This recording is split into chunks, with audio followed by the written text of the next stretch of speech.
Hi, I'm Karuna. I'm the founder and executive director for Mind Oasis. And with me on Meditation Happy Hour, Tea, Talk, and Truth with Karuna is the lovely Karen Soltes. Karen, how are you? I'm great. Good. Where in the world are you? I live in Durango, Colorado, which is the far southwest corner of Colorado, where four corners, Arizona, Utah, New Mexico, and Colorado all come together.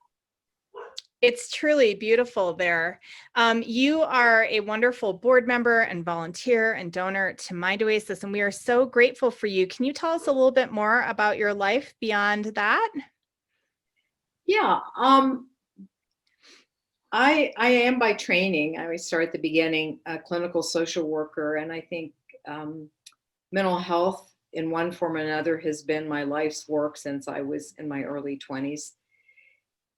And also what's been part of my life throughout, the common thread of meditation. And I started, as many people did in the 60s or early 70s, with transcendental meditation.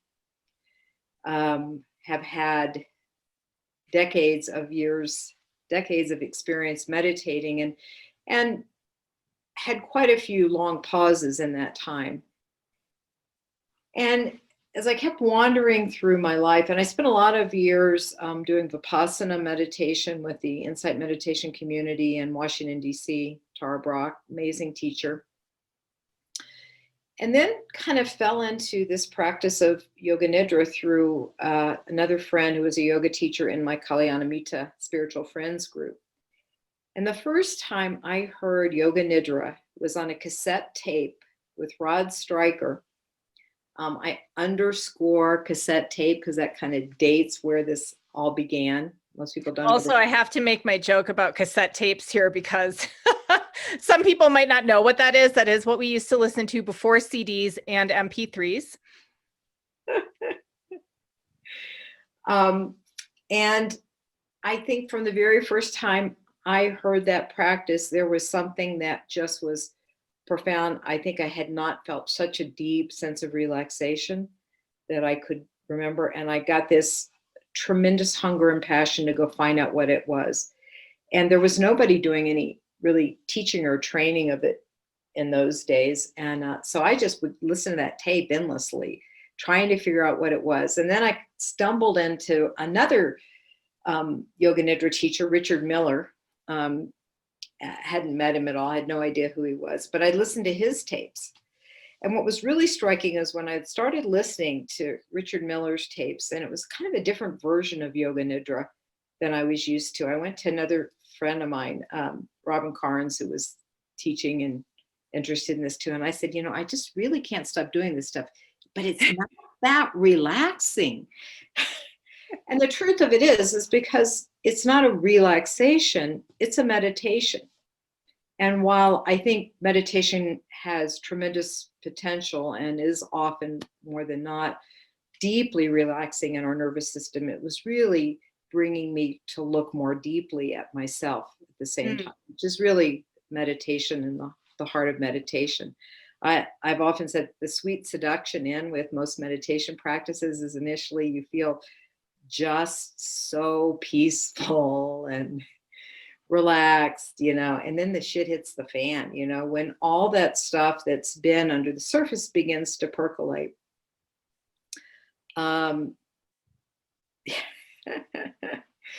So then by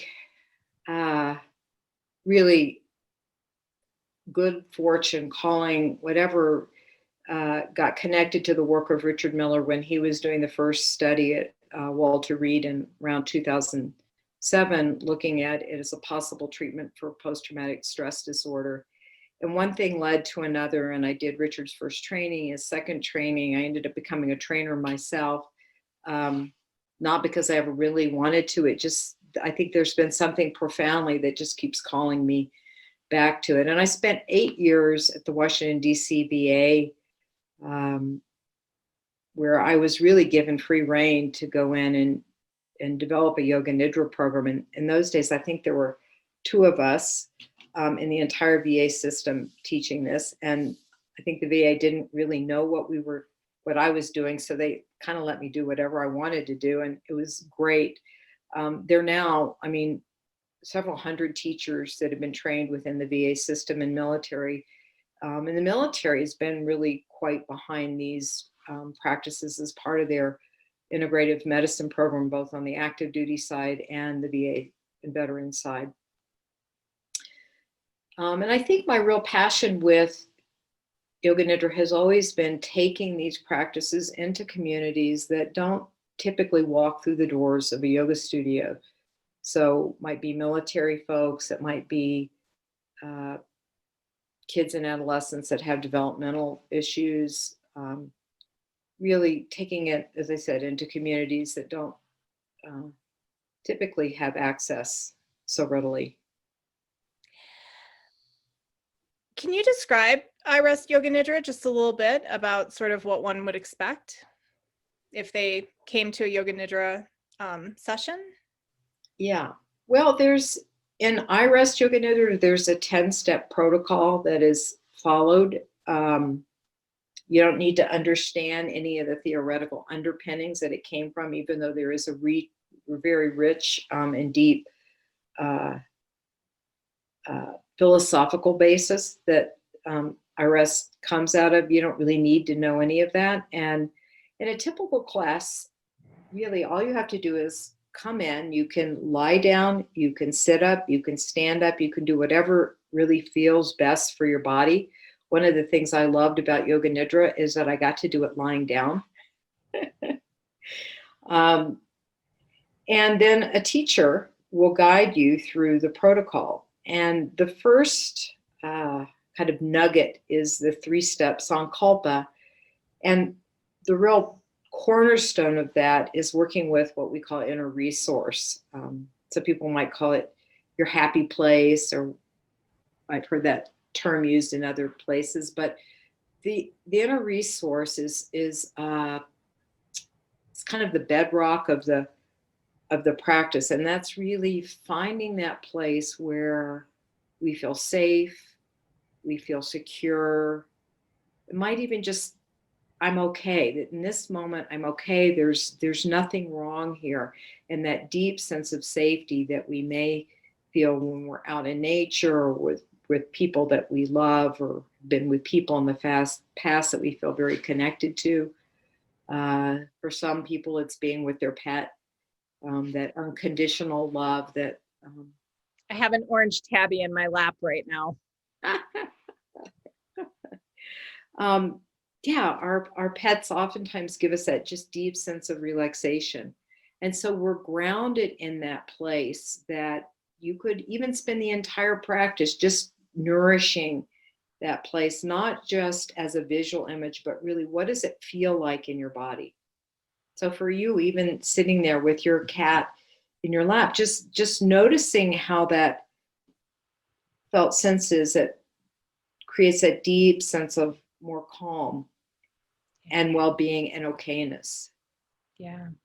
And when we have that place of well-being, then it also enables us more easily to move through the other parts of the practice where we're meeting sensation, we're meeting emotion, we're meeting beliefs, we're meeting underlying sense of joy. And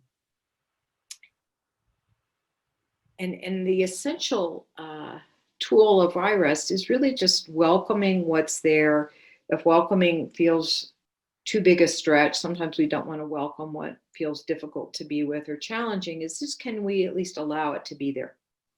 Just allowing it to be there, and having that tool of the inner resource to, there's a way to titrate our experience so that we can deal with some of those more intense emotions or chronic pain or whatever happens to be present in our life. There's a way to keep grounding back in that deeper sense of well-being, even as the fluctuations of body and mind may be happening. Yeah, I'm happy you touched just a little bit on chronic pain. In 2016, I had a surgery, and I knew that I was kind of the most sensitive, tough girl out there. And so I had shared with my doctor ahead of time sort of my concerns about pain management afterwards. And despite being pretty proactive, I had a terrible experience with pain after, and there wasn't pain management, and none of my practices were working. I was really a mess for several weeks. And then I went to a Yoga Nidra class, not really expecting that anything would be different, but maybe out of desperation that something might shift even a little bit. And I could barely walk going into that class. And I came out really completely shifted, like everything had shifted in a really profound way. And the healing then from there was able to begin. And I'm not suggesting that that happens every time somebody takes a Yoga Nidra session, but I'm wondering if in your experience, if you've been able to pinpoint even just a little bit, what is it about Yoga Nidra that is so damn potent? Well, I think we don't know for sure. We have some good guesses just based on what neuroscience is telling us. And some of it has just been my own direct observation of what I would watch. Chronic pain is a great example. Oftentimes when we're in pain, there's a part of ourselves that we're just trying to get away from it, which creates a whole nother level of stress. And I went through a period of some pretty severe back sciatic pain, and in my better moments, I would call it my home study course on chronic pain.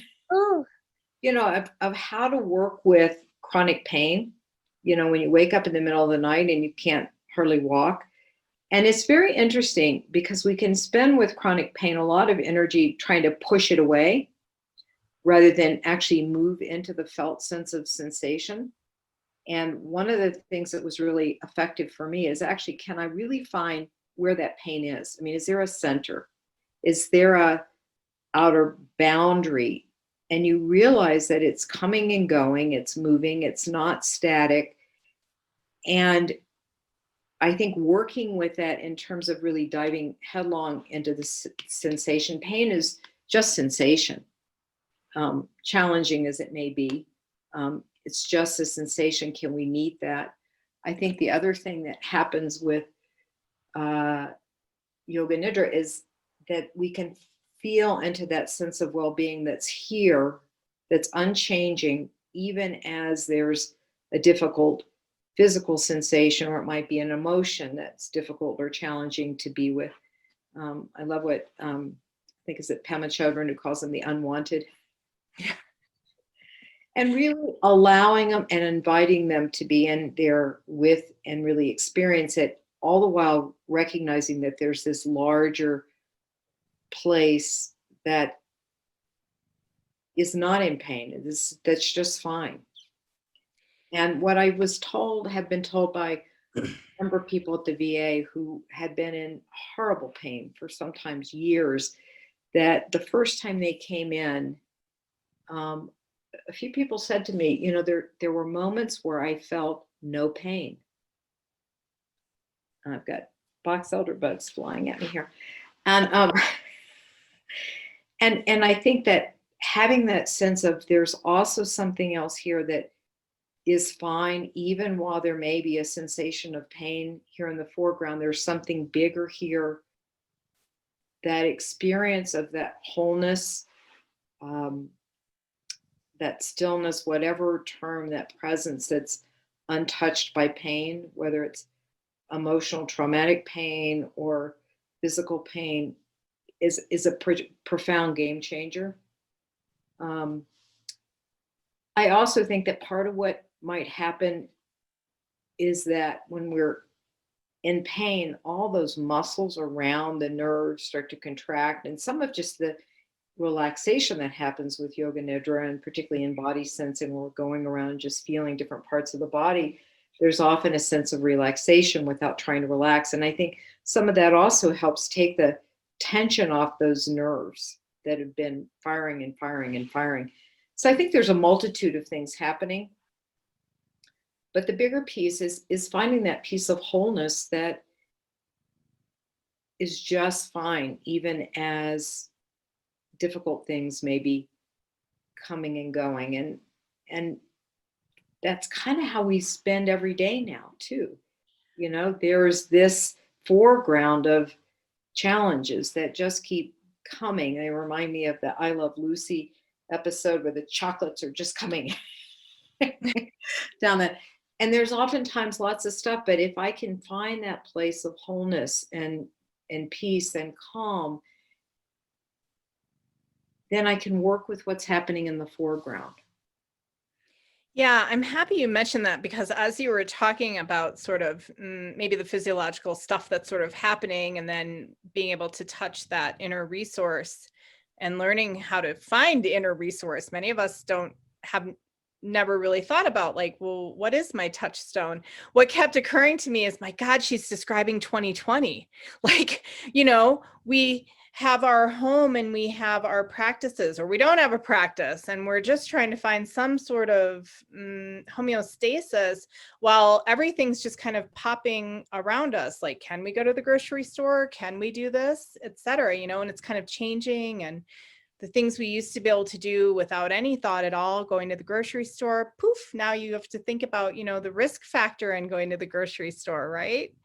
So you have an upcoming workshop on Mind Oasis, which is on December 6th, which is coming up very quickly. And it's a 2-hour Yoga Nidra workshop. And I'd love to hear a little bit about what the plan is. Yeah. Well, I tend to start my workshops with a little bit of practice, because it's I could spend 2 hours talking about what it is, but giving people that direct experience in the beginning of a short practice is, I find, the best way to help orient people. And a lot of what I'm going to be talking about in this workshop is about inner resource and finding that ground of well-being and source. I think it has been a particularly difficult time. Oftentimes we're in this time after Thanksgiving up until the new year, where we're rushing around. We're going to all kinds of social things. We're shopping, we're cooking, our whole world is in overdrive, when our bodies are really saying rest and restore. The bears are hibernating. Most of the mammals are slowing down, and we're cranking up and going against what's the natural part of our nervous system. This year, I think, is a very different kind of challenge, where all those things that have been the typical rituals are much more challenging. We may not be able to see family in the same way. We probably aren't going to be going to those Christmas, New Year parties with friends that help us feel a sense of connection. And it's a very different world to be in. So there's a whole different need to find rest and restoration in the nervous system. And it's interesting you brought up going to the grocery store, which used to be kind of an enjoyable thing for me, to think about creatively what I'm going to cook. And I like to cook. And now I feel my whole nervous system is fired up. I'm in parasympathetic, I'm in sympathetic activation. I feel like I'm in fight flight mode, and I don't even realize when I'm inside of there until I get back into my car how much I'm, my antennae are going out in every direction. And I walk out of the grocery store and I feel exhausted. And that's become our kind of new, I hate to say normal, but that's how we have to be in the world right now, is to be really super careful. So our fight, flight, freeze system is overactivated. So all the more important to kind of find a place where we can feel some rest and restoration and renewal and safety. Yeah. The world feels so unsafe right now. Yeah. One of the aspects of Yoga Nidra that I love the most is that it doesn't really require one to do anything. I was laughing earlier today in one of my community meditation classes, because I was saying,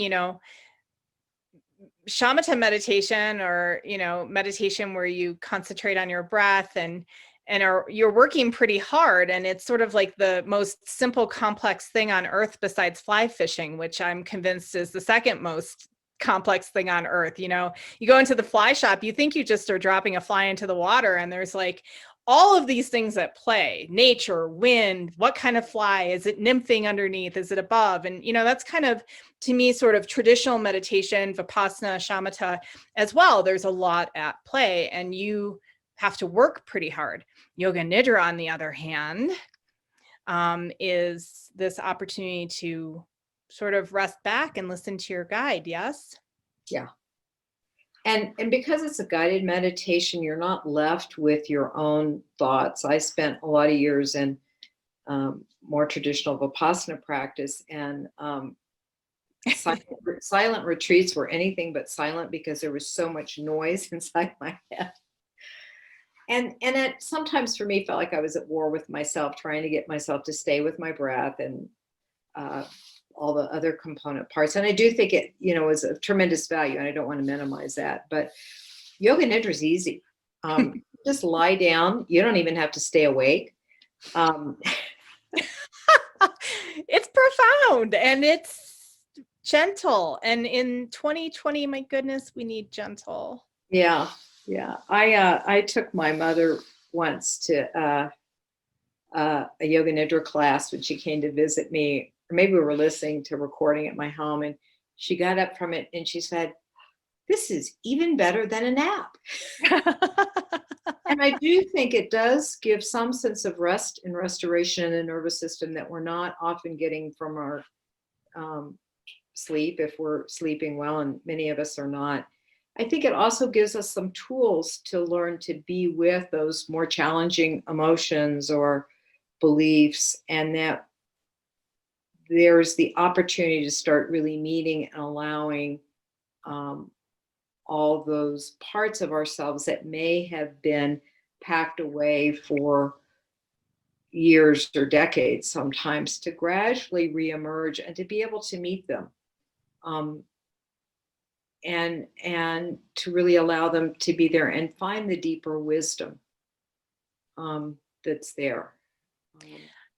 I love that. I love that. So our subtitle to this podcast is Tea Talk and Truth with Karuna. I have coffee. I have coffee too. We had talk, so now we need to know your truth. What's your truth, Karen? It's an interesting question, and that truth is a sense for me that I have been pulled in certain directions in my life. So I was never really great at one of those, people that could make a life plan and follow it with some intention. That I felt like there's always been some stronger force that's been calling me to do whatever work I showed up in. And I think that's certainly been true of I never intended to become a meditation teacher. I remember when I had the invitation to become a trainer, I said, I don't get up in front of people and do things. And I'm laughing because I've seen you get up in front of people ever, like that's kind of is what you do, actually. I know. And I had to really deal with my morbid shyness. I used to say I was morbidly shy. And Yoga Nidra really allowed me to start meeting that part of myself that was the 5-year-old terrified person to get up in front of people and say and do anything. And it's become relatively easy for me. But I think that the deeper truth for me in terms of a spiritual practice is there is something deeper that has been guiding me all along. And it's been my unique expression, just as you have your own unique expression as Karuna, the work that you feel pulled to do.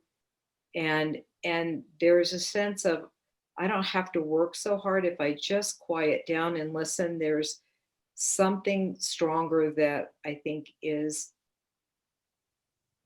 been guiding me all along. And I don't have to work so hard, even though I'm still drawn to really study and practice and do some of the heavy lifting that, meditation isn't relaxation. It's really some of the hardest work that we take on in our life.